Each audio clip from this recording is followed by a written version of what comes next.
আসসালামু আলাইকুম, welcome back to my channel. আজ আমি খুবই স্পেশাল 7 মশলার চা তৈরি করে দেখাবো। আর আমার স্পেশাল বলার কারণটা হচ্ছে আমি যেই মশলাগুলো এই চার মধ্যে ইউজ করব, প্রতিটা মশলাই শরীরের জন্য খুবই উপকারী। সকালে ব্রেকফাস্টের আগে যদি এই চাটা খেয়ে নেন তাহলে শরীরের যে ব্যথা বা ক্লান্তি ভাব থাকে সেটা ম্যাজিকের মতো দূর হয়ে যাবে। আর এটাকে ঔষধি চাও বলে নিতে পারেন।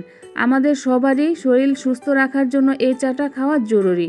আশা করি আমার রেসিপিটা আপনাদের ভালো লাগবে। তাহলে চলুন দেখে নিই কী কী মশলা লাগছে আমার এই চাটা তৈরি করতে। এর জন্য এখানে আমি নিয়েছি 6টা ছোটো এলাচ, 1 চা চামচ কালো গোলমরিচ, 1 চা চামচ কালো জিরা, 3টা তেজপাতা নিয়েছি, আর নিয়েছি 2 টুকরো দারচিনি, 1 চা চামচ আদা কুচি, আর 1 চা চামচ লবঙ্গ। আর আজকে আমি 4 কাপ চা তৈরি করব, এজন্য আমি মশলার পরিমাণটা একটু বেশি নিয়েছি।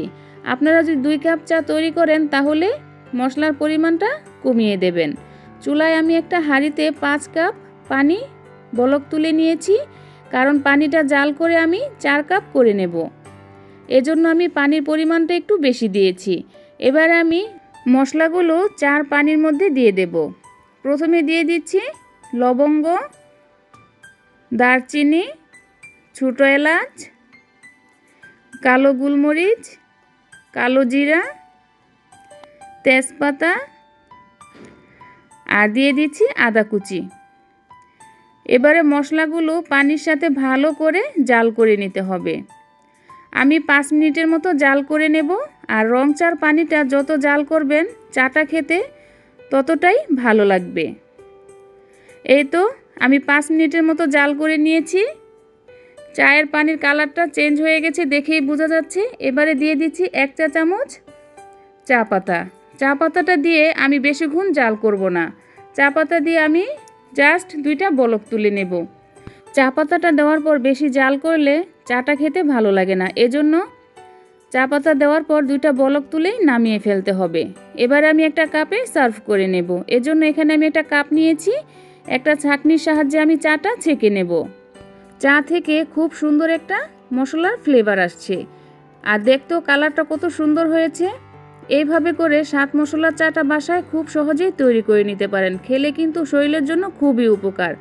আপনি যদি চিনি দিয়ে চা খান তাহলে চিনি দিয়ে দিতে পারেন, কিন্তু আমি মধু দেব, কারণ আমি মধু দিয়েই চাটা খেয়ে থাকি। আর মধু কিন্তু শরীরের জন্য খুবই উপকার। মধু দিয়েই এই 7 মশলার চাটা খাওয়ার চেষ্টা করবেন। এবারে আমি মধুটা দিয়ে ভালো করে চার সাথে মিক্সড করে নেব। এই তো আমি ভালো করে মিক্সড করে নিয়েছি, হয়ে গেছে 7 মশলার চা। খুব অল্প সময় এই চাটা তৈরি করে নিতে পারেন। এই চাটা খেলে আপনার শরীরে রোগ প্রতিরোধ ক্ষমতাও বাড়বে। এই চাটা কিন্তু শরীরের জন্য খুবই উপকারী একটি চা। আশা করি আমার রেসিপিটা আপনাদের ভালো লেগেছে। আর যদি ভালো লেগে থাকে তাহলে অবশ্যই আমার চ্যানেলটাকে সাবস্ক্রাইব করবেন, আর বন্ধুবান্ধব আত্মীয় স্বজনদের সাথে শেয়ার করবেন। আবার আসবো নতুন কোনো রেসিপি নিয়ে। তাহলে এই পর্যন্তই। আল্লাহ হাফেজ।